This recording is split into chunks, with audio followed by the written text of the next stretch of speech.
Hello, everyone, and welcome to a brand new episode of the Need to Nerd podcast. I'm your host, just like every week, Spencer Allen, and I am joined by my co-host, the person that says that the newest Pokemon game is the third best one ever made, Wes Singleton.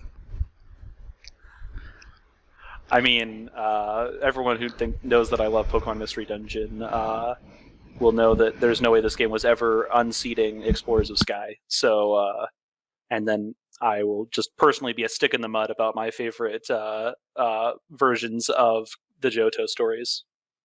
I have to know before we get too far in this. We are going to be talking about the new Pokemon. We're going to be talking Legends Arceus. But one of the new things I forgot to add to the show notes is that we're supposed to catch up. You know, this is our chance to catch up. I have two questions now. My first question is, do you not feel like the new Pokemon Mystery Dungeon is just better since it has all of them? It doesn't have all of them. Does it not have all the Pokemon? No, it doesn't have. It has all the Mystery Dungeons combined into one game, doesn't it? No, it doesn't. Oh, is it? Pokemon Mystery Dungeon Rescue Team DX is just Rescue Team. It's just Rescue Team. Yeah. Oh, I've not finished it yet, so I didn't know that. Well, yeah. I mean, it's that all the Pokemon Mystery Dungeon games in one game would be hype, but sure. Also that would be an overwhelming game to program and to play. Actually, sure. Because one Mystery Dungeon game is kind of a forever process, anyways. That's fair. That makes sense. That now that I think of how the Mystery Dungeon games work, that makes sense that it doesn't work that way. Yeah. What do you think of the Nintendo Direct that was literally yesterday? The Kirby thing looks sweet. I'm hoping I will have the wherewithal to play Chrono Cross. The news that I was happiest about was just a date set again for Advance Wars Reboot Camp, but that's neither here nor there.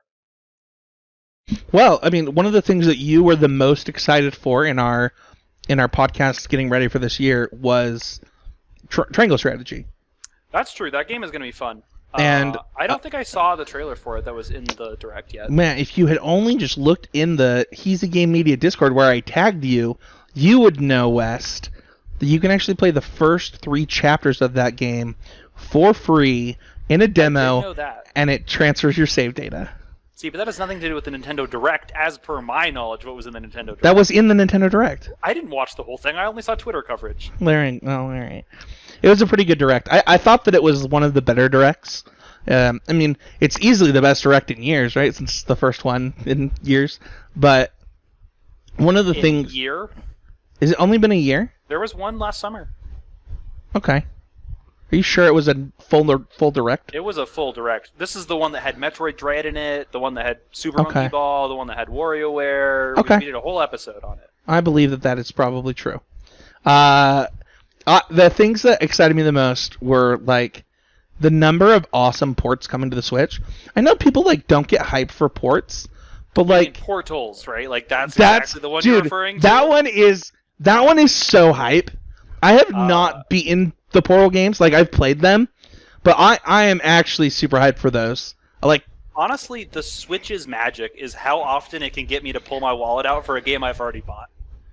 Yeah, I literally would just pay the Switch Premium. I had to be episode 3 of this podcast that when Mikey and Mason were co-hosts, where we talked about our favorite video game systems, and this, I would have never guessed something could eclipse the SP for me, and the Switch does it in spades. If they ever put Game Boy Advanced on Nintendo Switch online, I will lose my freaking mind. Yeah, I agree. Yeah, I trying to find my tweet that I made yesterday about this. I swear I made a tweet about this. Oh, I did. Here it is. Yeah, we got the Triangle Strategy demo. The Earthbound coming to the Switch is super hype. A new Mario Strikers That one's hype. That one like, is such a good party game. I loved playing Super Mario Strikers. Dude, and it's like 8 players now instead of 4. Like, this is the number of players on a system is pretty irrelevant to me, a person who can't get 8 friends in a space, and if I was, I would be doing other things. You'd be drafting Magic the Gathering? Yeah, sure. No Man's Sky porting to the Switch is super hype to me. I've been playing that on my Xbox. Valheim in space, single player that I can just do in bed sounds dope to me. Yeah. And then, of course, Portal was on my list. That's cool. Also, I don't know if you have the Switch 64, but, like, I own Mario Kart, so, like, 48 new tracks is pretty dope. Pretty dope. Oh, for Deluxe? For Mario Kart 8 Deluxe, yeah. I do have Mario Kart 8 Deluxe, yeah. Yeah, but you have to pay for the DLC unless you have the 64 expansion pass. Oh, I do not have that, and I am pretty unmoved by new tracks, unfortunately.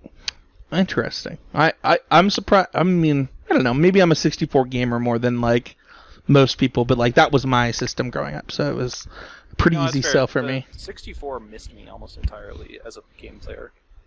Well, yeah, that's I've been sick for 3 days, so I don't really have a lot to talk about other than that. But you know what I do have? Set? I know, but I was at work until 5:30, and now I'm podcasting. Sure. So no. I mean, all I've done so far is do a draft and win a game. I've done nothing else yet, but I'm excited about it. It's what I'm doing after this show. Yeah, I believe that. Nerd fact of the week, though. I actually did not know this one. Did you know this one? I'm not even looking at it right now, Spencer. So hit me. In the original Pokemon games, the Nidorino that is shown to you as a Pokemon, like what a Pokemon is. Like not the one that's battling the Gengar in the. No, the one that Professor Oak throws the Pokeball and says, "This is a Pokemon." Has Nidorina's cry? Really? That's a good example of quality analysis being important, or quality assurance. I had no idea, and then I found a video of it happening, and now I'm a little shooketh. My whole life is a lie. Did you know that Pokemon Red, Blue, and Green is still the best-selling Pokemon game of all time? What? Yeah. How is that true? There's no way that's true. I think the re-releases for the DS count. Oh, when they count the emulation, the 3DS emulation, the 3DS emulations. Yeah. Sword and Shield just maneuvered into second place. I'm a little shocked by that. You would think that the order would literally be like, I could believe that Gold and Silver were number 1. Gold and Silver were good, but no, I was looking at this. That's a little shocking. While you're looking that up, I'm going to do the housekeeping really quick. Don't forget to join the Discord. If you like having this talk, you want to have these type of conversations with other nerds, head on over to the He's a Game Media Discord where you can join the nerdy conversation. You can also head on over to the Patreon, patreon.com/He's a Game Media. Support this show and everything else that we're doing across all of it. Whether it's constructive criticism, this show, everything. You can support everything at once by going over there, and it really help out. Also, constructive criticism. One of the podcasts we parent, is that how that He's a Media Parents? I don't know how to say that. Is doing their open series. So we brought back the open series, and there's links to join via MTG Mainly. They're doing an alchemy tournament. 148 number of people is the number of people that can be registered. West, I'd love to see you compete, slinging your magic guns. My digital magic guns. You do enough drafts. You probably have all the cards. Yeah, I was gonna say you could probably compete. It's a $10 entry fee for those who are not $10 and above patrons. And if you're of CCMTG, or like just a friend of the show, right? Like I get in for free, right? Just by being a He's a Game Media like celebrity. That's a joke. That's a joke. I'm happy to pay my money. But I'm excited to bring these events back. They were a big hit before I quit Magic and came back, and hopefully we can make them a big hit again. So sweet. All right, main topic. First of all, give me the list. I got to hear this list. Number 1, Red, Green, Blue, 31 million copies. Okay. Number 2, Sword and Shield, 23.9 million copies. Number 3, Gold and Silver, 23.7 million copies. It looks like next place is actually Diamond and Pearl with. Wait, hold on. What was the number you gave me for Gold and Silver, or for 23.9 for Sword and Shield, 23.7 for Gold and Silver. According to Wikipedia, the best-selling Pokemon game of all time is in fact Pokemon Gold, Silver, Crystal with 20. Oh, it doesn't count if you're gonna roll them together. Okay, so they gave Crystal a different number by itself? Yeah. Got it. Okay, that's why these numbers are wrong. And even then, Red, Green, Blue plus Yellow should be smashing. With somewhere in the realm of 45 million copies. This one also... This list also has Ultra Sun and Ultra Moon with Pokemon Sun and Moon. Yeah, so looking at it individually by game, almost all of the re-releases are among the worst selling. That makes sense, right? Yeah. You know, with Yellow being the notable exception. Yeah, because Yellow was dope. Yeah, Yellow was great. You know what's great is this game. Let's talk about this game. Oh, I'm so excited to talk about this game. What is this Pokemon Legends? Pokemon Legends Arceus is a historical account. It's just like reading a history book. It's really actually quite boring. We should just end this show right now. No. Pokemon Legends Arceus takes many innovations from all over the franchise. Looking at you, Pokemon, let's go. And rolls it into one beautiful game. The Pokemon entry this is the Pokemon entry into the open world model. It's trying its best to be Breath of the Wild. It has you sneaking up on Pokemon from behind. It has you researching each Pokemon to understand the power that's inside. Seriously, though, people are scared of the power of Pokemon in this game. It's sweet. It's funny. The Hisui region is full of memorable favorites and even some new Pokemon. A massive departure from the traditional Pokemon games. Legends has surprises for beginners and masters alike. I love it. Let's talk about expectations going in. I want to popcorn this, but I don't know who should go first. Okay. One easy place to put our expectations going in was starters, right? We knew our starters going in, right? I had mine picked, you had yours picked. Well, the thing is like... Did you switch? So we knew Rowlet, no, it wasn't Oshawott. It was Oshawott? Mm-hmm. And Cyndaquil. But then we got the dual typing for wait, are we talking about our expectations going in or what happened? But but that was my expectation going in because that was announced before the game came out. I was surprised. You didn't know going in? Yeah, I didn't look.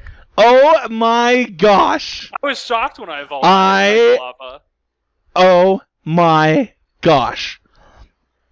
Okay, you go first. What were your expectations going in? Oh, what did I expect going in? I basically had none. I knew that I was going to go on a wild romp with a Cyndaquil. After that point, I basically just I know that expectations are oftentimes the place where people find their disappointment. And so when I have a thing that I want to love, I try and put as little into my expectations about it as possible. I expected to throw Pokeballs at things. I expected to be attacked by Pokemon. I expected Stantler to be a big part of my time in the game because I knew Wordier was cool, and I know that I love Stantler as a Pokemon and always have. Question, is that a new Pokemon? The Stantler evolution? Stantler. Wordier. New Pokemon. Okay, because Nope, you did not get Mandela effect. I was like, is this... Because, I also love Stantler, but I always didn't like that it didn't evolve. And then, this thing shows up in the preview, and I was like, well, that's not Arceus. What is that? And then, like, figuring it out, I was like, am I stupid? Like, did I not know how to evolve my Stantler as a child? Well, you might not know how to do it in this game, because it's kind of hard, actually. Okay, well, we'll talk about that in a little bit. So you had no expectations going in. I want to highlight something really quick, because I think Wes just gave you listeners really good life advice, which is to not have expectations going into something you want to love is the best way to love it.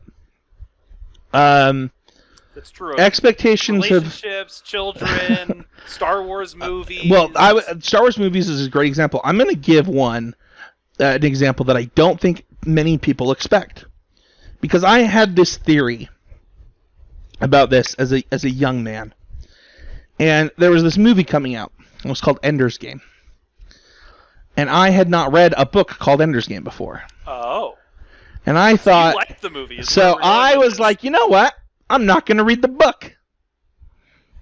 I'm not going to read the book. I went into that movie and I left that movie. I thought it was fantastic. I loved the movie. I then went home, read Ender's Game, and was like, book's not as good. I don't know. There's a lot more children beating each other up in the book. Yeah, Ender's a murderer in the book. Like, he just... self-defense. In Florida, that guy's perfectly fine. Another example of this is Ready Player One. I replicated this. I said, you know what? It worked for Ender's Game. Watched the movie Ready Player One first. Loved the movie. Then read the book. Loved the book. Was like, both are great separate entities. I can love multiple things. Oh. Guess what? Having no expectations is really helpful. I also tried to have pretty little expectations because I had seen the spoiler of specifically Typhlosion. Actually, we should talk about this. I already don't like Typhlosion. I think that he is... I think he's... Well, actually, all three of those final evolutions... You're on thin ice with me right now, all right. Because I love those Johto starters. So, the Johto starters have a problem where they are the coolest starters. Except for Croconaut's not as good in the second line. Croconaut's sweet. The second line is also some of the coolest. And then I just think Meganium, Feraligatr, and Typhlosion are like... It's not... they just looked the worst of, like... I don't know. They just bugged me. And Typhlosion was my least favorite of the three. Even though Quilava is my favorite of the three middle stage. Well, you never have to evolve your Quilava if you don't want to, Spencer. I literally don't. Actually, about half the time, I think my Typhlosion would have been better without having died to Dark and Ghost-type attacks the entire game.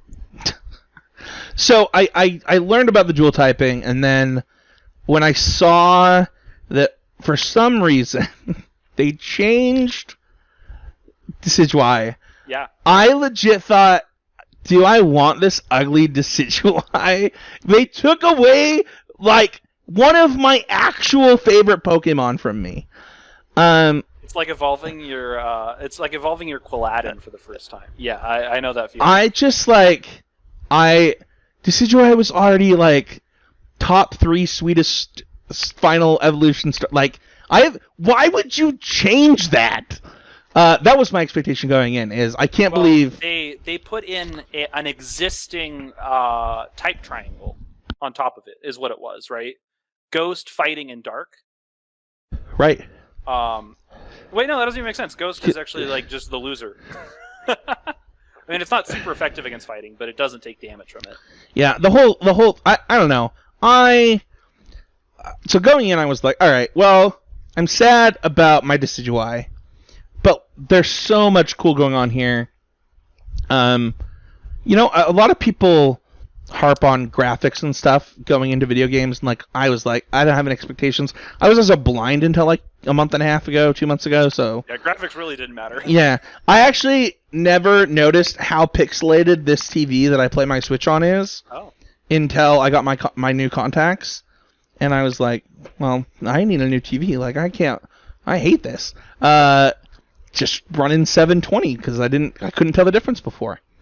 But overall, like going into this, my expectations were pretty close to similar. Like I knew about new variants of different Pokemon, right? We knew about Growlithe and stuff like that from the trailer, and that was about it.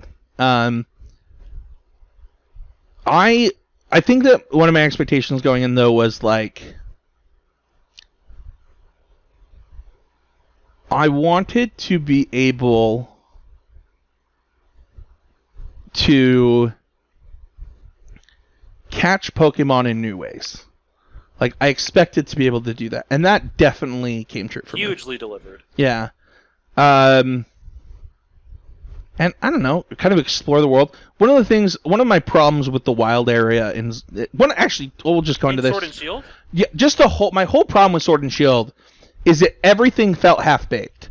It was like the story was half-baked, the wild area was half-baked, the open worldness was half-baked. Like it's like I feel like you could not decide what you wanted this game to be, so you like put a bunch of ideas in a hat, pull them out. I know of a certain Star Wars television show this sounds like. Which one? The newest one. The one finished yesterday. Yeah, I would. I digress. There's anyway. I don't know. It just was all. I had a real problem with Sword and Shield. Like, it was just so sad because like after X and Y, like I had stopped playing Pokemon. X and Y is like one of my favorite games of all time. Like I really, really enjoyed it. I bought a DS just to play it because everybody's like, it's the best Pokemon game since. And that game followed through on every single. Oh yeah, it was absolutely amazing. Yeah.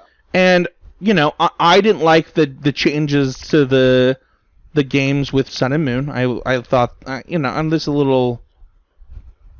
I get what you're doing. It's a little off-brand for me. How you can look at all of these like individual choices they've been making in Pokemon games in the last few years, and like things they were trying that were new and like were kind of okay in those games, and then like we're gonna get into this. To them here, we're gonna get into really this. Good.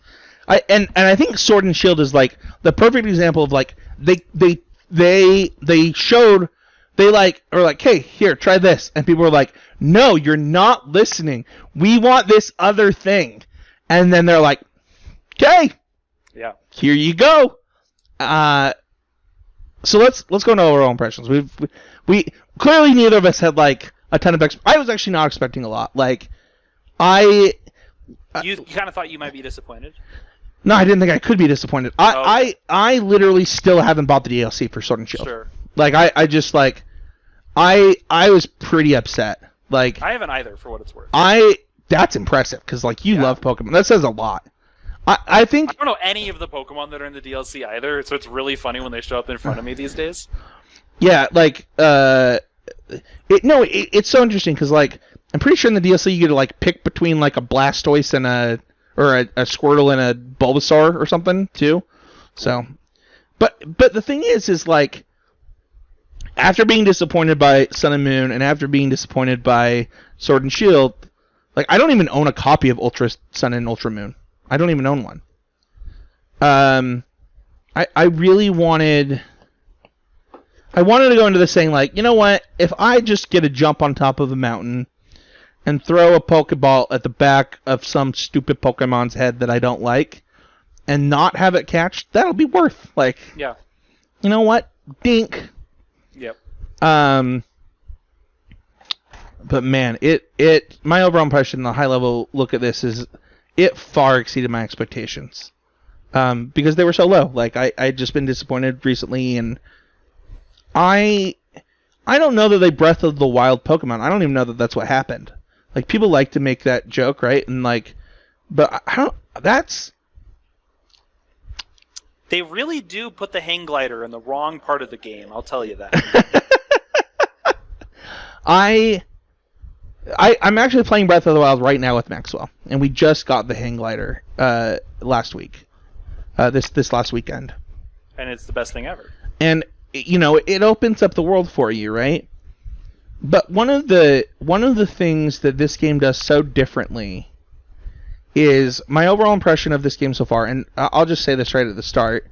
My I was gonna pull it up on my Switch. I have not beaten the game. I have beaten the Ursa. I don't know, Ursa Rings. Ursa Luna, and gone a little bit past that. Mm-hmm. And I don't know, the highest level look that I could give this game is what 10-year-old Spencer wanted Pokemon to be. Like, when I saw Pokemon Stadium for the first time and saw my first 3D Pokemon, I thought, this is it. This is the future. The next game is going to be all 3D Pokemon. Is going to be Quest 64 Pokemon Edition, right? Like, you know what Quest 64 is, West? No. It's okay. I can't think of a. I Don't can't. worry about it. Anyway, for those who got that reference, leave a comment in the YouTube. But yeah, I expected open world RPG Pokemon moving forward, and the next thing that we got was really good, right? It was freaking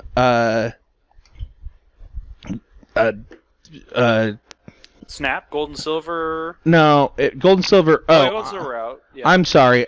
I meant Pokemon Stadium after Pokemon Stadium 2. I was expecting okay. I'm 19 hours, or I am 10 hours in for what it's worth. Sounds right. If I showed 11-year-old Spencer this game, I think he'd crap his pants. I damn near crap my pants. Like, I think he'd crap his pants, and I don't really know what to say in this section, Wes. So I'm gonna let you, because my expectations were so low. Yeah. Can I just say really quickly though that that's Game Freak's fault for always delivering like the bare minimum for year after year after year after year after year? Well, I will say that thank goodness Game Freak decided to take 3 off for this one. Because I don't think they could have done it with any less than what they had. I like almost. I'm not gonna do it because like I don't have time tomorrow during editing, but I want to like insert applause into the podcast because like you went from this formula where you're releasing a game. I don't know what, like every. No, it's a lot of growth for sure. Like they just started pumping out games instead. Keep talking. Sure. So you're 10 hours in. I beat the game at about 30 hours, and I don't feel that I went fast. I do know that as I got closer to the end of the game, I started ignoring more and more like side objectives and like looking at things, mostly because I knew I'd be able to come back once I beat the game, because whatever, right? Even then, I didn't exactly move through the last area quickly. It's a really clean game on a lot of fronts. The way that you observe, plan how you're going to interact with Pokemon to catch them is really good. It's fun. The battle system is unlike anything Pokemon has given us yet. It feels closest, I would say, and even then it's not entirely similar to how Pokemon Mystery Dungeon fighting works. The system, if you have not yet played the game, and Spencer, maybe this will help you like get it a little bit better, right? Is it's entirely like when you have priority, you have all the time. You can make your choice, and their choice for what they're going to do on their turn is never made until after you have gone. Yeah, this is really helpful. I realized this. Like there's no predictive switching in this. Yeah, that's a really good point. This game actually does a pretty good job of tips and tricks. Like it'll give you a tip live as something's happening. So I actually figured this out because it said press this button to see the turn order. Mm-hmm. And I was like, what? And like, and have you noticed that like as you're playing around with strong style? Yeah, exactly. Yeah, that's what I was. It like shifts things up and down. Yeah, that's what I was going to say next. Is like it really, and one of the nice things is you can like leave it on and like play with it to look at different things.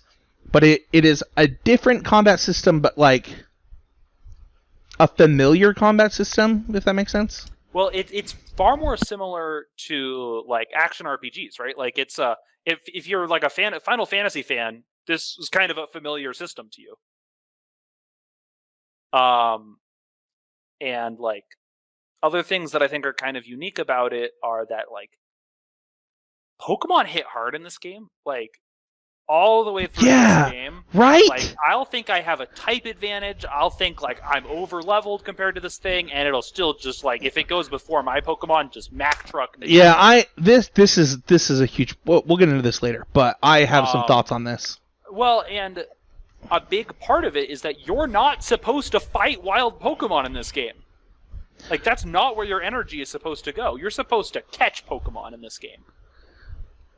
Yeah. And you're supposed to catch. So there are these alpha Pokemon out in the wild, right? Like there are these like big glowing red-eyed Pokemon. So can I tell a story about this? Yeah. So, well, tell them what an alpha Pokemon is, and then I'll tell you a story. Oh, sure. And they're usually very over-leveled for your area, and they're strong. They often comes with moves different than their level-up moves, which is something that you should be excited about and is interesting to do. They also come with an automatic 331 IVs, which is represented as like a 3 in the stats of the game. IVs are stats are weird in this game. Mostly, it's actually kind of like gold silver-ish in that like how EVs worked in gold silver, where like you can just max out everything if you put enough resources in. Yeah, so you kind of pick up these things that let you upgrade your EVs on your Pokemon, and they start with some number of these when you Between catch 0 and 3. 3 represents a 31. 0 represents like a 31 IV. 0 represents like a 0 to 21 IVs, and it's like 5 IVs up for 1 and 5 more IVs for 2. Yep. So the story behind this is the very first. This is actually the first alpha Pokemon I saw. I wasn't paying attention. I was playing with Maxwell, and I like died to a Snorlax attacking me. I was just like, oh, okay. Yeah, like just one after another, every single one of your Pokemon got knocked out, basically. No, I didn't even pull out a Pokemon. Like it just hit you. It That's attacked awesome. me. That's funny. I love that. But I'm on TikTok like I am every night, and somebody gave a tip for how to catch alpha Pokemon, and it was like you throw some item I don't have yet at them, and balls, they're good. Use them a lot. Is it a smoke ball? Well, I happen to had some mud clots on me. I haven't even beaten the first boss yet, and there's this area that always has the same. I'm just gonna pull up the Pokemon because I'm so bad with new Pokemon names. Bibarel, Rapidash. Oh, the one you just said. What was Bibarel? Floatzel.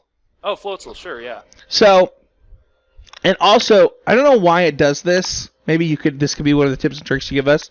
But when you're battling, there's like a top bar that comes across the screen that's black. And I don't know why. Like limits your field of view? Yeah, so I didn't know what level this thing was. It's not that. It's that your player's character, you can move around during fights. Right. And if you like run back, then the level comes into frame. There's like a black bar. I'll send you a screenshot later. But anyway, so I threw a mud ball and walked behind it, threw a Pokeball, and it worked. Yeah. And I think my Pokemon were like... And you got like a 20 level higher Pokemon than anything you had at the time. Oh, way higher. Yeah, I think it was level 31. My highest level Pokemon at the time was my starter that was level 12. Yeah. And for context, this you don't actually level 30 Pokemon won't even listen to you until after you're a level 3. You have 3 stars. We actually should probably. This is actually a good point to pause at. Yeah. Well, yeah. Let's talk about kind of the system really quick. Yeah. So you are a researcher, right? You're living in a town that takes you in after you fall out of the sky, right? You're classic like no name, no dialogue, no backstory protagonist, totally empty of like identity. Dude, before you have way more actual dialogue in this game than any Pokemon game previously. That's true. But you have you got no history in this place, right? Everything you're meeting for the first time. And you're joining this survey corps, which job is to find out how Pokemon tick because we're scared of them, but we think they could be useful. And you're filling out a Pokedex. But the way you fill out a Pokedex, it's not like the first time you see a Pokemon, it's seen and then you catch it and it's good, right? You get your full entry then. You have to get to research level 10 with that Pokemon, which represents getting 10 points worth of tasks. And tasks start there, there'll be 5 or 7 or somewhere in that range tasks with successive numbers of things you've done with them. And they get, it's often 1, 2, 4, 6, or 1, 3, 5, 8. It's more and more the deeper you go. So you want to complete different tasks because it's easier than going deep into one single task. And some tasks are worth 2 points, and doing those is great. It kind of tells you where the Pokemon's emphasis is. And it's the number you've caught. For some Pokemon, it's caught without them seeing you, or times you've seen them use a move, or defeated them with a certain type of move because it's their weakness. And yeah, I'll just read off some. Is that okay? Yeah. I just have the game up. So we got number caught, right? So this ranges from 1 to 2 to 4 to 10 to 15. This is Ponyta's for what it's worth, for those wondering. Number of heavy species you've caught. Their individuals have different weights necessarily. Right. Just like in a normal Pokemon game, if you... Biggest Magikarp. Yeah, exactly. Number defeated, right? So this is 1, 2, 4, 10, 15 also. The heavy species is a little bit different. That one was 1, 2, 3, 4, 5. They're less common. You have no way to guarantee it. Number you've defeated with water-type moves, meaning its main weakness, right? 1, 2, 4, 6, 10. Number of times you've seen it use a specific move. This one wanted you to see Ember. So, for example, I am level I've seen my Ponyta use Ember 12 times. I need to get to 25 for the next level. But now I have Flame Wheel, so I'm going to use Ember a little bit less unless I just want to go battle a bunch of Pokemon and use Ember. Number of times you've given it food. Something Spencer can't figure out how to do in the game and was going to ask West about. We have 1, 2, 3, 4, 5. Investigate a sighting of an unusual Ponyta. This is a special quest for this one, but yeah. You should do that quest, by the way. Because you get the Ponyta with the blue hair, right? You get a shiny Ponyta. I know. I don't know where to find it. Yeah, you have to go find it. All right. I haven't found it, actually. I've kind of ignored that quest. Well, there's a person's name in the quest. Anyway, so those are the type of research tasks that you have, right? And you get different things. And what's cool is you don't even have to catch a Pokemon for these tasks to start to happen. So but you can't check off a Pokemon until you've caught at least one of its species. Thank you. That is, I actually did not realize that. Mm-hmm. How do I have research levels in Pokemon? I don't have research levels. I don't have research levels. I have tasks completed. Okay. See, we're learning. Yeah. Oh, totally. And when you have been out playing in the world for a while, and you go and you talk to the Professor Laventon, he talks to you about Pokemon you've caught while you've been out. And you get a cash reward based on the number you've caught, the number of new species you've caught, the number of alpha species you've caught. But it's all focused on just having caught Pokemon, and you get money because of that. Then it goes through and checks your research progress. How many research tasks did you complete? How many Pokemon entries did you complete? And you get points towards a level track. And it's a level track that isn't exponentially bigger, but every level is more than the last. And as you get higher research levels, or they're actually stars within the organization you're in Team Galaxy. Actually, it's funny. There's a lot of homages to what's going on in Diamond and Pearl throughout this entire game. Characters like your boss just looks like Cyrus, which Well, is really we're gonna get into some Lovets here in a little bit, Um, but yeah, I don't want to dive like super Yeah, deep yeah. into mechanics. Can I just fire off some questions for you? Yeah. Because I think the listeners might get a lot of that, and also it was your idea, so I want to do it. So yeah. So how do I give a Pokemon food? So like you just tab over to food in your bag and you throw it on the ground, and wild Pokemon will come eat it. But wait, can I not feed my Pokemon? You cannot feed Pokemon you already own. Oh, this has definitely been my problem. No, and the reason you throw food is because it distracts the Pokemon. They focus on the food, and then you can sneak up on them and... But I can throw any food at them, like any berry, any honeycomb, any mushroom, any... I basically always just throw an Oranberry. But they have preferred infinite foods. Oranberries. Huh? They have preferred foods. They have preferred foods, and for higher leveled Pokemon, they might ignore something that's not on their preferred. Okay. See, that's another tip and trick I didn't know. Right? Like if you're trying to like bag certain alphas, right? That's really good to use their preferred food. Okay. But, like I've never seen a Bidoof turn down any food. Sure. I mean that makes sense. Yeah. I have some more questions. I have not seen an unknown yet. What role do unknown play in the game?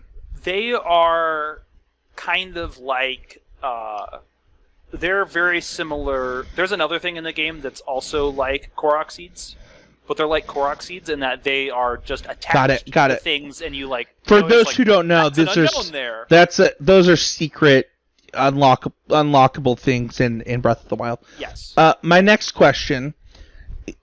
So like I've seen a Pikachu and I've seen an Eevee in the wild, but I go back to those same places and don't see them. They're not 100% given to spawn in that spot. So, wait. Every time you leave like a section of the open world and come back. Oh, I see what you're saying. They are 100% to spawn in that region. Yes, yeah, they do come in that. If you've seen them there before, you will see them again eventually. But they're not always going to be in that spot or in that region. That's the question here. I am not 100% certain exactly how it's distributed because they definitely move around where they're in, just because that's how Pokemon are in this game. Sure. To some degree. But like you know how like as you're running down that beginning ramp, it's always like Bidoofs into Starlies into Shinxes. Yeah. It's not so locked in with rarer Pokemon. Okay. Okay. That is helpful information. A lot of alphas will always spawn in the same spot, though. Yes, I have noticed that.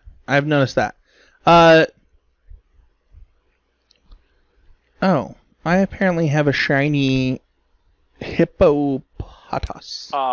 Another trick that I just thought of, if you switch Pokemon after you've thrown a Pokemon to like hit a rock or something. Oh, I actually know this one, but keep going. You can just throw your next Pokeball and hit another rock and like keep cruising, and you don't have to wait at all. Yeah, this is one that I saw on a review of this game. I actually watched a review of this. Tried not to like spoil stuff for myself, so like watched people I trust. But there were some really cool things that I kind of learned from that, like that one where basically you can just keep walking too, because the Pokemon's always going to come back to you anyway. Yep. So you can just, No, it's totally like as you're running through the world and like you can throw your Pokeball at anything you could pick up on the ground. Yeah, and they'll pick it up for you. That was the tip, right? Because like you'll find like Iron Chucks later in the game, for example, and there's so much stuff to be picked up. It kind of reminds me of like farming in Valheim, where like it's kind of just your task. Like you just like, all right, I'm running out of resources. Let's just do a run around this region for this region for this. Go put it all in a box, grab my stuff, then go do my adventure, right? Yeah. And I think that for a lot of our listeners that have played, I think our listeners have thought about playing Valheim, Stardew Valley, Breath of the Wild is probably one that most of them have played. That's a really good tip, right? Like. Yeah. Oh, it's huge. Other things that are cool within that, a flying Pokemon and a feather ball will be thrown farther and faster than a normal Pokeball. Oh, that's interesting. Oh, yeah. Can we also this is a tip from me for people. I know that historically a lot of gamers like to just smash A buttons. This game is actually really good. I think I mentioned this earlier in the podcast. This game is actually really good at giving you tips at times where they're useful rather than like, I actually saw a TikTok about this too, which is really funny because I'm an A button masher too, but this game actually specifically doesn't give you a tip until it's useful pretty often. And if you don't mash the A button, you will be less frustrated with your gameplay. As you read these tips, or just in general. Well, it's because like a lot of games are just like they just front load you with way too much information, and this game does a really good job of like, okay, you're getting a little bit farther, you might want to know this thing. Yeah. You're getting a little bit farther, you might want to know this thing. I would also say read item descriptions. Yep. So a really good example of this is heavy balls. Heavy balls are awesome. They're super powerful, but also they don't go far because they're heavy. Suck. They also suck. They are for 100% when you can get a successful sneak up on a Pokemon. Yeah. They are bad at all. So like this, you have like stealth spray plus stunning the Pokemon plus heavy ball is like probably an instant capture. Like that's just you're just gonna capture that thing. And also, specifically like a back strike. A strike oh yeah, that's true too. Center of a Pokemon's back. It's not a very wide piece of the radius of a Pokemon. Yeah. It's like pretty much like if it is facing directly away from you, and it's not like if you hit it on the back region of the Pokemon. It's relative position to you. Like even if you're hitting on the back I got a back. You can get a back. Yeah, you can get a back. I was just gonna say that you can get a back catch from the side.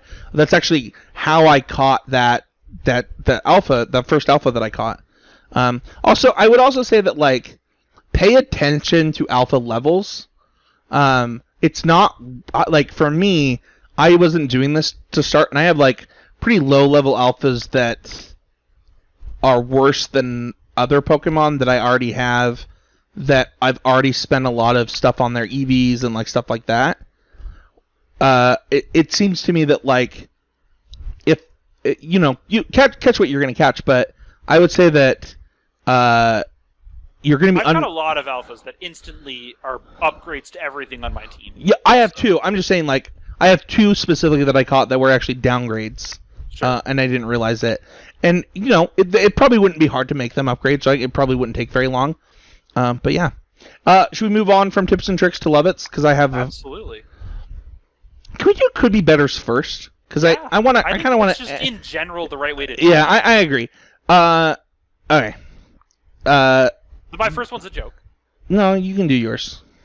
Well, I'm just sad. When you mentioned getting a Bulbasaur, I was like, oh, I want a Bulbasaur in this game. I like Bulbasaur. That's all. I do think that it's a punt that like the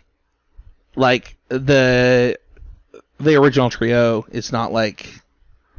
Well, it is and it isn't, right? Like, it is odd that there are some Pokemon from like gens that we hadn't even seen in Sinnoh, right? When we first visited Sinnoh. It's odd that some of those Pokemon are in this game. Yeah. Right? Like, Oshawott and Rowlet as examples, right, are like a little, like, weird. Like, where'd they go? Right? But also, like, for the most part, it is Pokemon that exist in the Sinnoh region, and there's definitely an emphasis on, like, Pokemon that were a big part of Diamond and Pearl. Oh, absolutely. I mean, literally, the team you start out with is your starter, a Bidoof, a Starly, and a Shinx. Totally. Like, literally, it plays into the meme.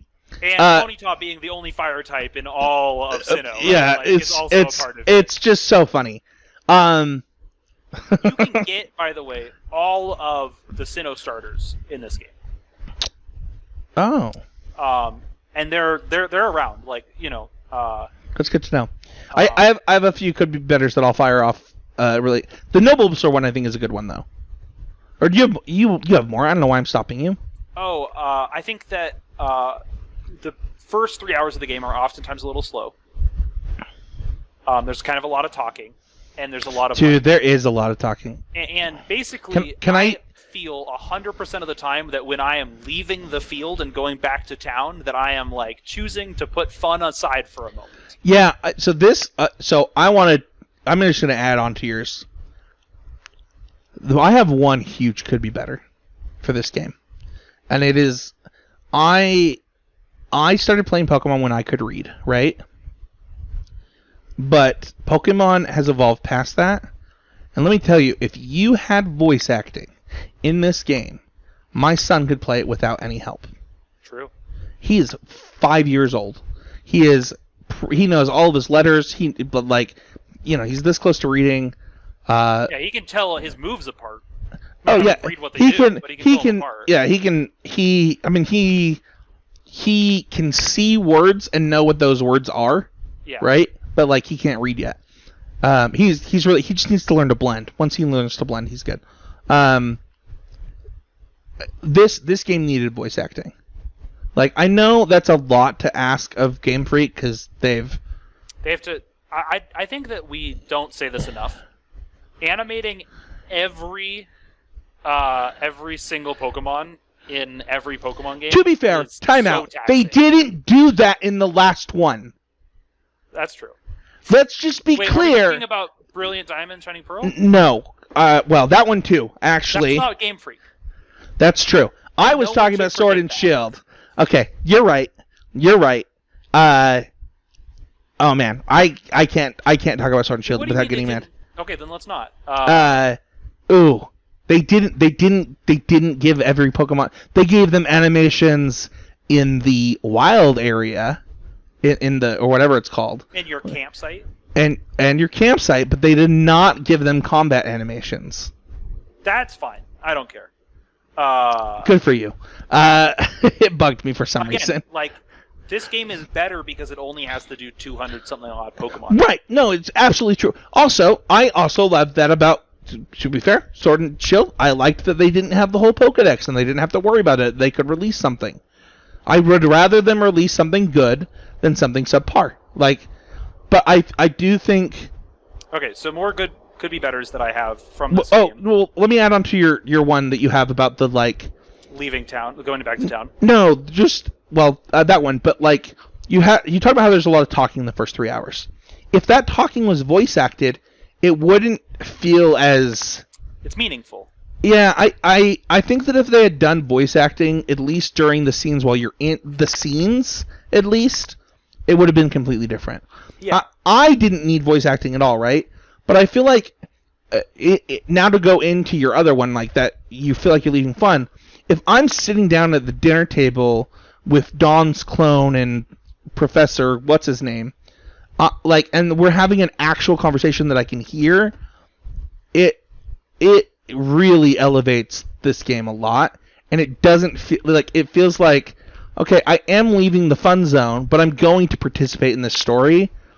Whereas, I don't know. It's just things that are happening. Yeah. Yeah. I do find myself mashing my A buttons during those scenes where I don't think that I would do that if I could hear them. Yeah. And that could be because I'm an audio type person anyway, but. Yeah, and just I think that we never see more repetition of the same side characters in any other Pokemon game. Like the amount of time you see the Diamond and Pearl clan leaders in this game, or it's like, do they have jobs? I don't think they do, and that's cool. That's awesome. I kind of like that. I really find that there are moments when what slopes I can scramble up but can't scramble up, and I feel tempted to sometimes see if I can force it. That's a little weird at times. I definitely Skyrim the heck out of this game. There's a lot of walking sideways up slopes. Tip and trick. In Skyrim, if you roll, you do that, and in this game, you do it way more than in Skyrim. I have gotten into inappropriate places I'm quite sure I'm not supposed to be able to get into. No, you are. They want you to be able to get far out of your depth very fast in this game. Oh, okay. Because for the most part, you don't have to battle any wild Pokemon, and you can catch those wild Pokemon and not use them. The ability to use them is mediated by your ability to complete research tasks, right? I don't know what to do with a level 40 Machoke either, right? I have to learn a lot.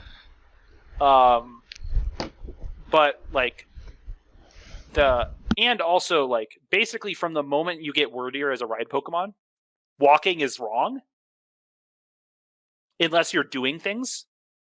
But if you're trying to get somewhere, you gotta ride, and if you're trying to get up things, you gotta ride. I actually have not found writing to be more effective getting up things. Oh, Now, I have, for sure. Now, You can jump. so Better than you can roll. Can we talk about my next could be better, or do you have any more? I'll think of more, but go ahead. Why is Nintendo the worst at making control schemes for their games? You play an Xbox game or a PlayStation game, the controls are completely intuitive. The number of times I've opened the map when I want to look at my Pokemon is a million. Literally, I want to I'll go play like some Xbox game for 20 hours, right?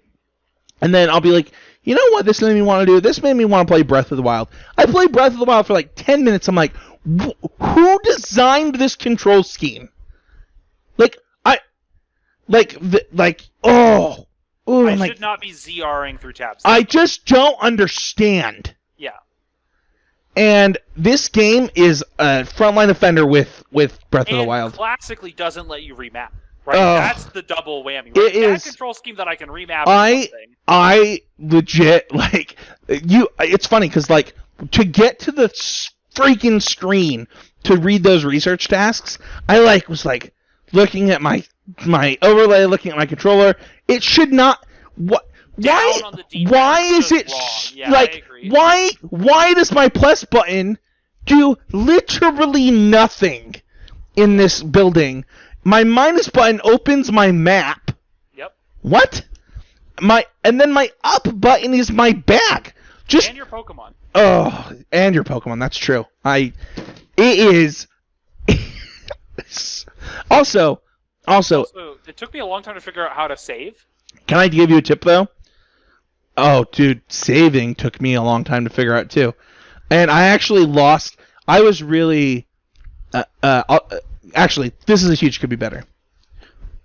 Do not tell me your game has autosave at the very beginning of a game.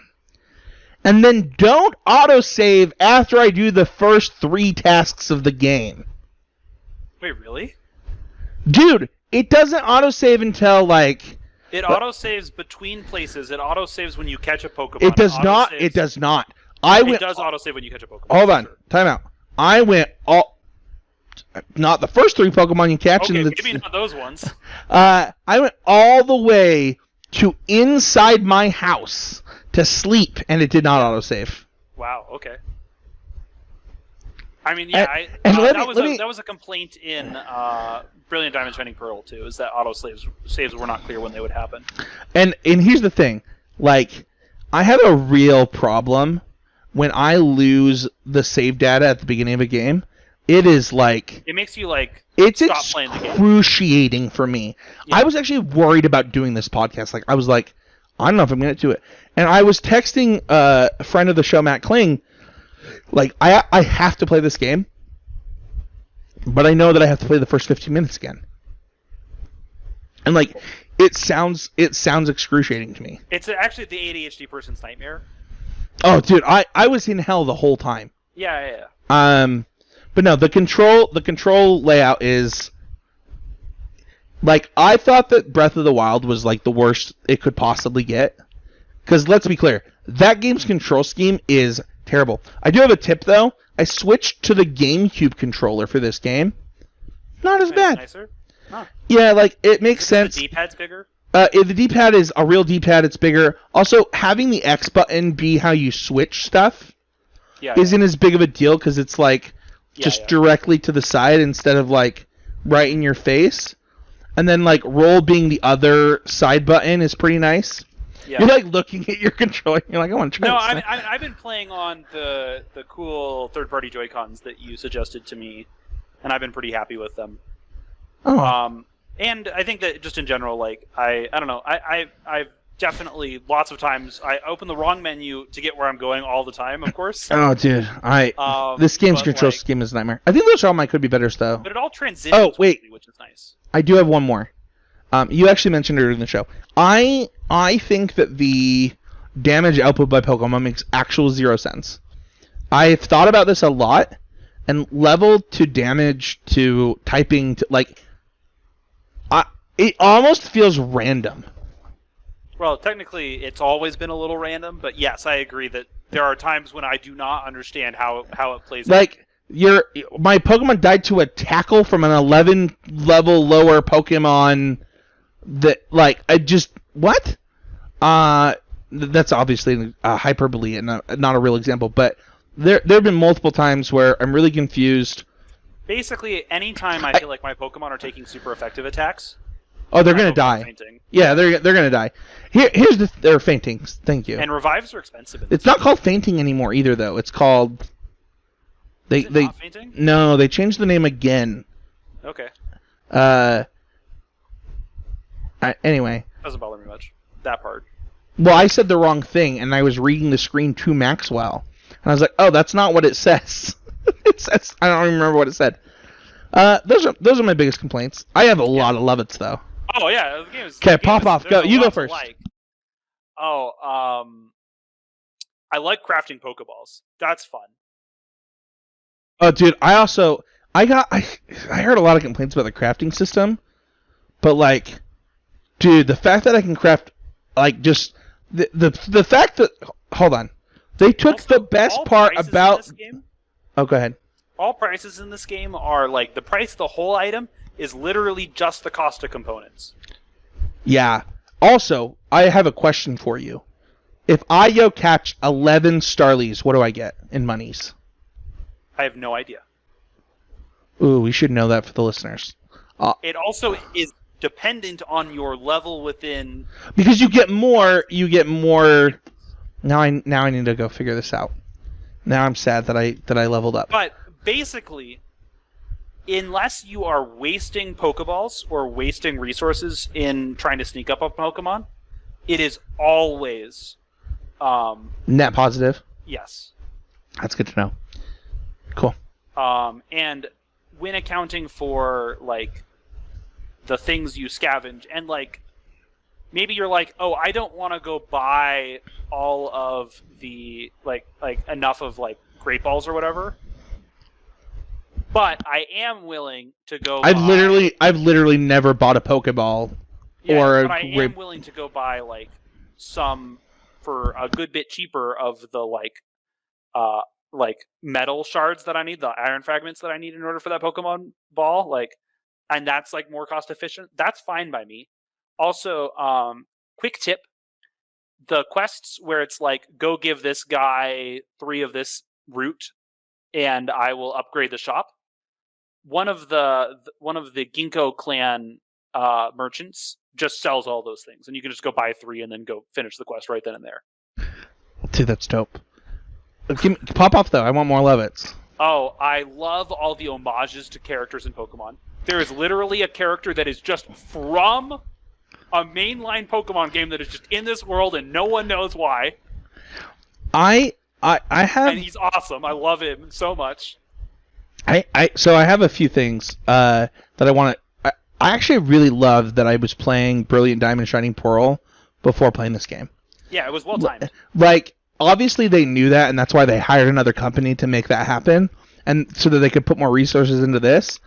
But, like, if you tweeted BS about Brilliant Diamond Shining Pearl and then played this game and love it, you owe Nintendo an apology. Like, you should... Cyrus and Saturn and, you need to literally go apologize, because it was amazing. It was absolutely amazing. And, like, I can't believe that, like, dude, I hadn't played Diamond and Pearl since I was, 16? When did that game come out? I hadn't played Diamond and... that. I had not played Diamond and Pearl. Yeah. You know what, though? I had started Platinum, like, last year. But, yeah, Diamond and Pearl came out in North America when I was 17 years old. Yeah. Guys, I'm 31. I'm an old man. Playing Pokemon games and podcasting, but I need to reevaluate my life choices. No, like, the things I love about this game are, like, amazing. Like, there's just so much there. Like, just for every region, I didn't really want to move on to, like, I'd completed the goals of that region. I didn't want to move on until I'd been everywhere, at least. and like I was like trying to force my ways into places that like you're not supposed to based on the Pokemon you have, and I'm still going to try and figure it out, right? Like, how can I jump at the right time to cross most of the river and not drown, right? Like, or things like that. Dude, you can keep going. That was the first time I drowned in this game. I was like, how am I drowning? I'm like on the ground. The catching like the Gyarados that's flying around the Obsidian Fieldlands was just a brilliant experience of like watching its pattern of flying again and again, and then throwing a feather ball at the right time and hitting it and being like, yeah, I got a Gyarados, this is sweet. Like, you know, I love the new evolutions. They're fun. Most of them evolve in weird ways, which is super cool. Like, and having to look them up is okay, because usually when I play a new Pokemon game, there's evolutions you have to look up. That just happens, right? I love that when you evolve Pokemon, it is not like, this is happening, I'm evolving it. It's like, this Pokemon can evolve now. And the reason that's in the game, Spencer, is because for Pokemon that you like only get one of, or it's going to be a long time until you get another one of them, you're going to need to pass off their data. Yeah, using them, and if you evolve too early, then you can't do that anymore. Yep, I realized that too late. Yep. And I love that you can swap out moves just in the field anytime, right? Like, there's never a cost to unlearning a move. You'll just get it back, and sure, you cost some PP, whatever, right? Like, just go take a nap. I really like that. Like, potions upgrade into the next level of potion. Like, that's kind of that cool. Was really intuitive. I like that too. Like, I don't know. This game is just like really satisfying to play, and like ganking a Pokemon from the tall grass is the opposite of how it's supposed to go, and that's really fun. I like that. I have a few love-its. I loved seeing the world of Pokemon in this new light. Like, I don't know that I ever needed or wanted a Pokemon origin story. I don't even know that that's what I'm really getting, but like, it's kind of like that. Yeah. And I don't know, I just appreciate it more than I thought I would. I love the callbacks. Like, is it weird that I feel weird working for Team Galaxy? Yes. No, I mean, it's not weird. It's not weird at all. And like, no, I don't think it's weird at all. And like, I'm like intrigued to know, if like Team Galaxy like an institution throughout, or is it like that Cyrus is reviving the Team Galaxy of old? Yeah, I don't know. Team Galactic in right, you're right. Right, but so it's a little bit different. But yeah, that's a good point. I actually love the Wardens. They're all just like absurd characters, and I think that's really fun. Yeah. Like the Cleaver Warden is just like a boy, and I think that's funny. Yeah, the cowboy hat was what did like. You think? Okay, we haven't talked about it at all, but boss fights in this game. What did you think of the boss fight? Oh, that was actually going to be one of my love-its. Do you want me to go into it? Yeah. Dude, I loved the first boss fight that I did. Like, legitimately, one of the best things that this game does is it takes the things that I already love about Pokemon, and if I want to do those things, I get to do those things, right? Like, if I want to go battle wild Pokemon to level up my Pokemon and grind, I can do that. Yeah, and you can like grind on like hard things too. Like, it's right. Yeah, I can just do that. If I want, something different, I can do that. And it offers this very, it does. We talked about this during the earlier segments, but like, I had a real problem with. You know what's funny? Now that I'm thinking, as I was about to voice his opinion, I want to say something. Sun and Moon, I think, was supposed to be their attempt at the Orange Islands for a video game. Mm-hmm. And I would have just rather them giving me the Orange Islands video game. And this game, like learning, like, okay, I just need to make him run into a tree. Run into this big tree, and then it's hats from there. That was cool. That was like a cool puzzle to solve. But it didn't take away from the other parts that I already loved. Like, I still need to beat this guy. Yeah. And it's cool that it's like you can just dodge until they daze themselves, and then you can throw your Pokeball in, and then they're dazed, and you can throw a bunch at them. Or like you can be like, you can't throw like a Pokeball at them, right? Ignoring the mechanics, taking damage, trying to throw as many as you can. Wait, hold on. Like, you can't throw a Pokeball at them. No, you throw out your Pokemon and fight it. Oh, okay. Sorry. No, it's okay. I was like, you can't catch these things, man. No. It's cool. I like that they're larger than life. Yeah, it really took you into this. Oh, I literally have my game open, and I just got attacked by a Pokemon while we were talking. Nice. Just Geo, dude. Let me just. This is great for the podcast. All right, we're good now. But I love that. Like, the game has the important Switch quality of like 5 minutes of gameplay feels as satisfying as an hour. No, it really does. Like, we just talked about how I love the Brilliant Diamond Shining Pearl came out before this, and like, that game was really fun. Like, I really, really enjoyed that return to classic Pokemon. But I think that the thing that I want, and the thing that this game taught me, and probably the biggest love that I have for this game, because I obviously the open world's great. Like, we could go on and on about Lovitz for the world. I think that the world looks beautiful. I know that people are like, "Oh, the graphics are bad." What? I don't care. Shut up. Who plays Nintendo for the graphics? Like, shut up. Like, go play Xbox. Go play Xenoblade Chronicles. That game looked sweet. Anyway, they look good. Like, I get to explore a whole new world we live in, a brand new place to see, but I get to do it in a way. I knew you'd like that, and I wish you hadn't called it out on screen. I get to do it in this new way with callbacks to things that I love, right? Like, if I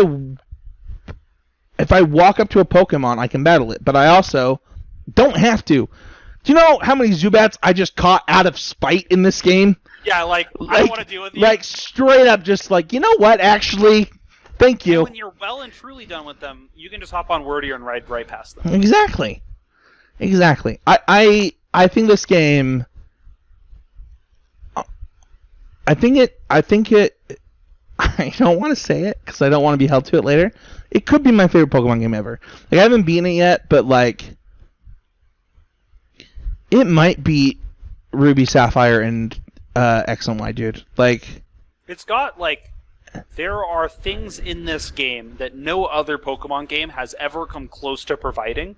Yeah, it's funny, right? Things that other Pokemon games have that this doesn't provide are things you don't want anyway. I don't want to use. I don't want to go into a dark cave and use Flash. If I have to do that in this game, by the way, I might be mad.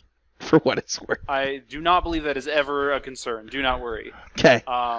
Basically, the only HMs you ever need to use are ride Pokemon, right? Like, that's it. Yeah, I think it took the best of Pokemon, put it into an open world game, and now I just get to play that. And honestly, like, you know those games that, like, you're gonna be sad when you finish them? I played one of those this last week. Is it this one? Yeah. Can I ask, though, did you complete the Pokédex? No, I'm not close to, like, finished with this game. But the thing is, the story of this game. So one of the things that I knew going in, that I should have mentioned, is that we know going in, they told us, like, listen, it's going to be really hard to complete the Pokédex in this game. And I was like, what does that mean? Like, there's Pokemon all over the world. Like, you're just going to catch them. But that's not how you complete the Pokédex. No, but Doof took a while to complete, right? Like, let alone like harder to find Pokemon that are like. I have not. I'm going to be 100% honest with listeners. I have only 100%ed one Pokemon game ever. It was Blue version. It was the only one I ever did, and there was a lot of Mysterios involved in doing that. I might do this one. Like, I do want to, like, make sure that, like, when I have the time, I spend time and, like, keep grinding out Pokemon. The thing is this game is, like, So the last game, I just did a video about like how I was a little sad to complete the story for Red Dead Redemption 2. I like finished it and I was like, man, that's like, I didn't want that to end. And I fully believe I will feel that way with this game. And it's like one of those things where like, I mean, fortunately, finishing the plot of this game does not end the good part of this game. No, that's true. It's true. I think that my biggest love for this game is that I will be sad when I finish it. It will be one of those things. Have that feeling of emptiness that comes of like you were obsessed with something for a while and then it isn't there anymore. Maybe. Like. That's how you feel when you finish a book. That is the example I was going to use. So my biggest love is that's how good this game. This game is as good as a book. Yeah. So. Yeah. It's sweet. It's a fun game. I like you know how hard it is for me to like sit down and play an RPG. Dude, I haven't talked to you in like since this game came out. This is literally the first time you would talk to me. I had no illusions as to what you were doing, West. I knew exactly what you were doing. Well, that in school, but yeah, absolutely. No, I mean, this game was sweet. Like, I stayed up till 2 a.m., I think, the night I finished it. I definitely have. Well, I've been sick the last few days. Like, and it says I only played 10 hours, which seems not true because I played a lot of this game.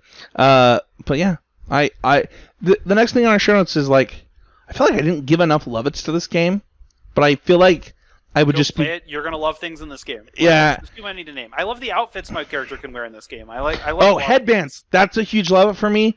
I don't know if people have noticed this about me. Like, I became a headband guy over the last, like... Sure, and seeing your character doing the same thing is kind of sweet. Yeah. Oh, I do have a could be better, though. Hairstyles, not good. Get better.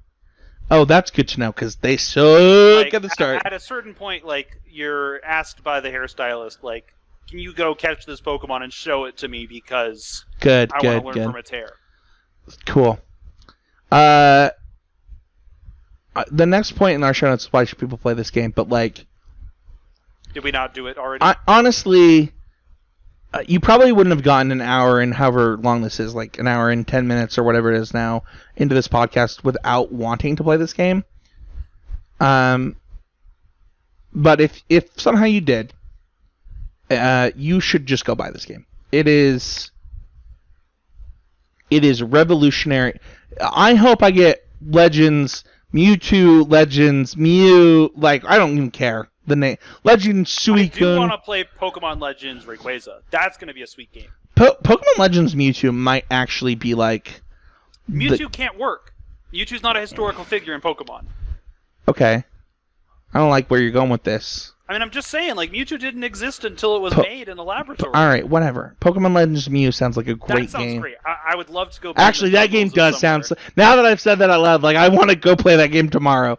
Yeah. Pokemon Legends Mew sounds awesome. Yeah. I feel really lucky. I said this at the beginning of the show, but like 11-year-old me would have lost it. Like 11-year-old me wouldn't have appreciated this game for what it was. Oh man. Like if I was 11 years old and games coming out right now, I know that like there are just too many good options. I feel that way as a 31-year-old, dude. Like, but what I'm saying is, like, you're discerning as a 31-year-old. As an 11-year-old, you get what you get, and you don't throw a fit.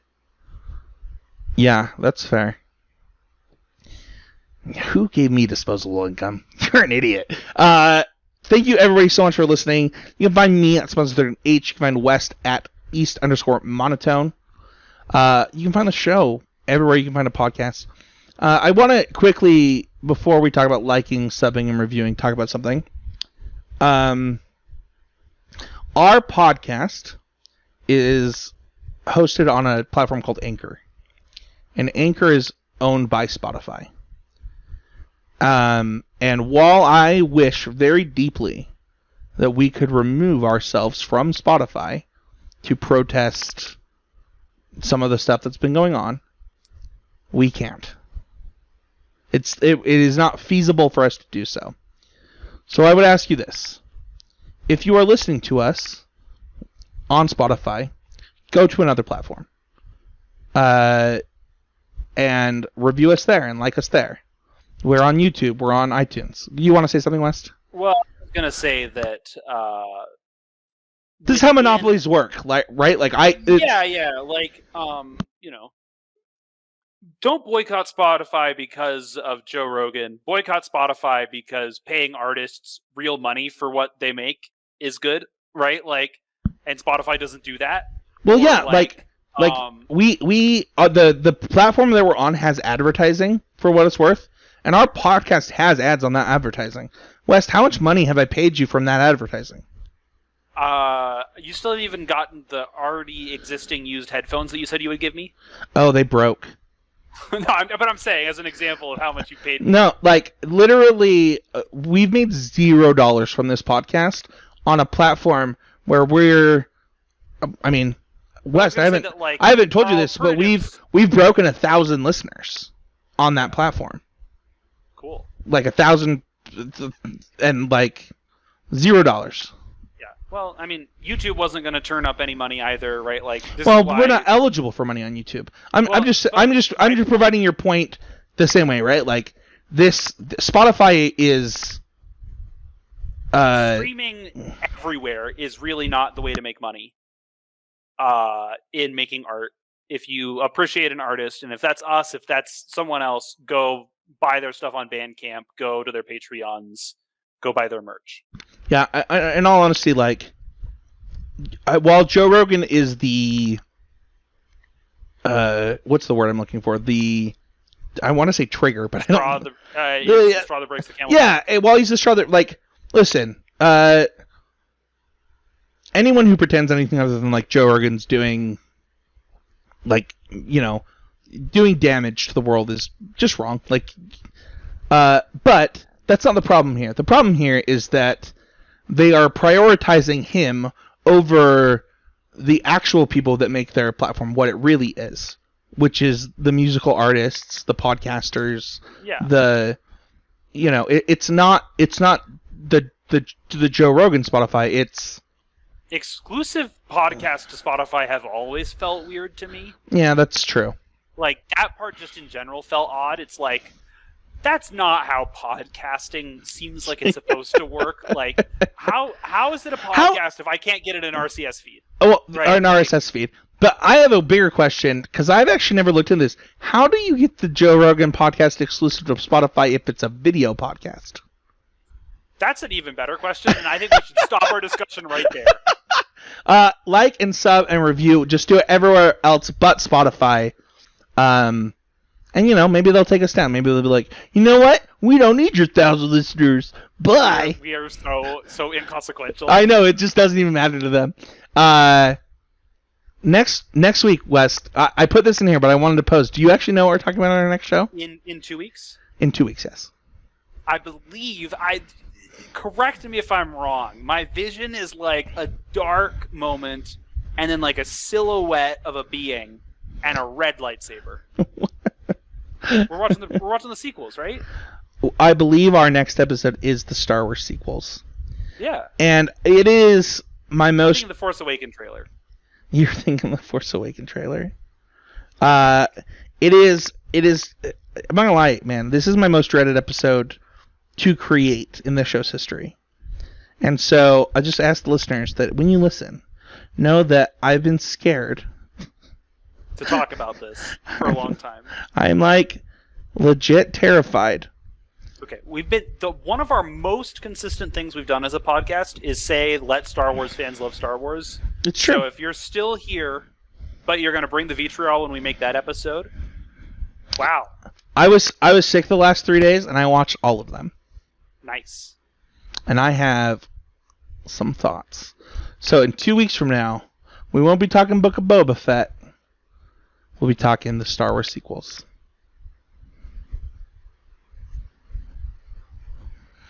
You can talk. It's fine. Oh no! Was that a sign off? No, that's it. The episode's over. My Big Monkey Infernape is one of my favorite Pokemon in. Oh, you have one. To be fair, I'm still recording, but. I know. Oh, okay. I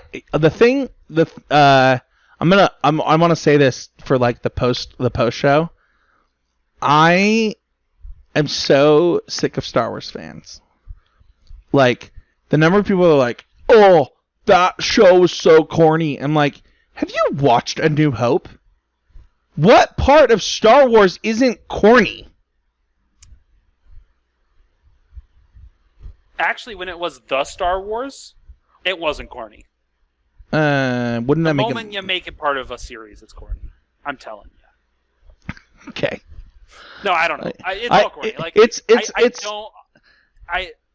Also, like, if you've seen anything that's like a Dave Filoni and dude, spoiler alert if this makes it into the podcast, but like Boba Fett riding in on a Rancor was like freaking so sick. So sick. Like, we were like, oh, that's so. Flaming Tower was sick. Like, yeah, people are like, oh, there's like a Godzilla scene. It's like, yeah, and it was cool. That's cool. That's cool. What do you like? Shut up. Like, let people enjoy things, you Neanderthal. Like, shut up. That feels bad. Poor Gamorreans. I did not like their end. They did not. Yeah, that sucked. That sucked. But it's good. This game's great. I like how Wookiees are unkillable. Apparently.